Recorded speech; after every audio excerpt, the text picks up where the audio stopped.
Getting in as a little bit of an exclusive, let's take a look at the new Marvel 1/64 scale Monster Jam trucks. Yes, the Marvel trucks debuted in London and the diecasts have followed suit. They have debuted in the UK first. Here is Iron Man, the front and back of the box. You can see there's some nice comic book detailing and a flag included in this. We will take a look at that in a moment. You can see I have already opened this. There's a reason for it, and I'm going to show you why. Here is Iron Man out of the box. You can see it is a red roll cage on a silver chassis with gold rims. Now, I'm not keen on this chassis setup, but we're going to talk about that in just a little bit. We have the Iron Man flag, however, looking very nice. Mine is a little bit thick and is very difficult to push in, but it did work eventually. You can see the wonderful sculpting work of the Iron Man body. It looks almost identical to the real-life counterpart. I have been looking at photos to check out the differences and similarities, and other than the obvious chassis setup, the only thing I can see is that the Monster Jam logo is much bigger on this than the real-life counterpart, which, do you know what, it's fair. It's a decal on a very small truck. They've done pretty well, especially getting down to the finer detail of the Stark Industries logo at the back end of the truck. Now, I personally am not a fan of this chassis setup. Though the colours all kind of match, I think there's a better option out there, and that is the gold Maximum Destruction truck that was released as part of Mix 34. I think it's just a more accurate chassis setup, and so a very quick swap later with a spare that I have, because I planned ahead for this, ready to go for this review, et voila. It is instantly a better look for Iron Man, and a lot more accurate to what we see in real life with Brandon Arthur's truck. It's just more screen accurate. A silver chassis, black roll cage, silver rims with gold bead locks, as we see with the real truck. It just looks so much nicer, and I think it improves the truck tenfold. I really like the Iron Man diecast. I think I actually like it more than the real life truck. A little bit controversial, who knows? Next up, we have a truck that isn't actually a real truck. This is Captain America, and of course Captain America used to be a real life truck, but obviously since the Marvel contract ended previously, they have brought it back as a concept design first. I hope we get to see this in real life because I think it's quite a nice truck.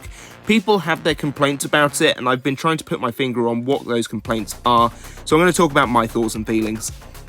First of all, let's take a look at the truck itself. It's a very nice chassis setup, I will say. Very red, white and blue, the American dream, the American flag, the blue roll cage on a silver chassis, the red rims with white BKT printing on the tyres. We've got the Captain America flag at the back, and then you can just see the Captain America logo on the back end of the truck on that rear wheel arch. We've got the straps and buckles there. We've got the American flag, the red and white stripes leading up to the front, which has the sort of silver extra detail, the black strap going all the way down the hood of the truck, and the white star in the middle. This black front grille section, I think, is the issue, and I think if they'd have just put in like a proper grille or something there, it would look much better. At the minute, it looks like it's yawning wide open. Of course, we have on the back of the truck, as we did with the original real-life version, the Captain America shield, which looks very nicely placed, and the back end of the truck looks good as well. It covers up all of the bits and bobs you would see at the back of a Monster Jam truck, which is very, very cool indeed. Again, I really hope we get to see this in real life. I really like the extra detail here.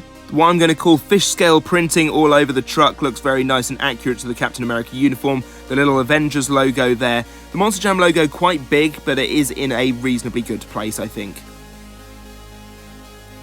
Finally, for this review, and we'll get onto that point in a moment, we have Black Panther, and this is one of the best designs of the new Marvel trucks. I think that is universally acknowledged that this is one of the best out of this, and I think Thor is probably the other best. I actually have a soft spot for Spider-Man, but we'll get onto that. The box, of course, looking very similar to the others. Interestingly, they've gone for the gold Black Panther logo, where on the truck it is actually the purple logo, but that's neither here nor there. Let's take a look at this truck out of the packaging. So here we have Black Panther, and it looks very clean indeed. Of course, I've seen this truck in real life over in London Stadium, and actually in Birmingham for Ramped Up as well. We have a purple chassis and rims, a black roll cage with BKT printing on the tyres, like with all of the Marvel trucks, a really nice addition to detail there. And we've also got the Black Panther flag at the back there, very nice as well to have flags back in general. The big differences on this truck to the real-life counterpart, of course, the real-life one has all of the lighter details in a chrome finish. That would have been lovely, but very difficult to do, I know, on the metal die-casts. It's also worth noting that the printing of where the Monster Jam logo is completely different to the real-life truck. That is at the top there, where the sort of ridges end up. We have lots of very fine details, all the carbon fibre looking bodywork.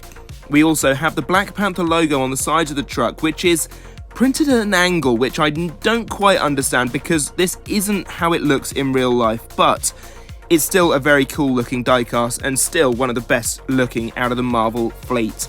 I'm a big fan of the Black Panther truck. Barry Massow, a good choice for who drives it. Very nice indeed. This is a nice diecast.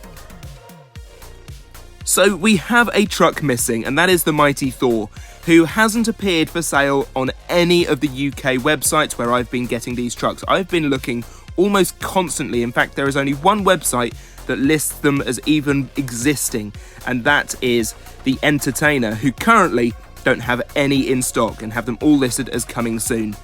So that's a bit of a shame that I have to end the singles packs reviews here. But when that Thor truck comes in, I will be taking a look at it and doing a special little video, just taking a look at the Thor truck, a little bit of a bolt-on.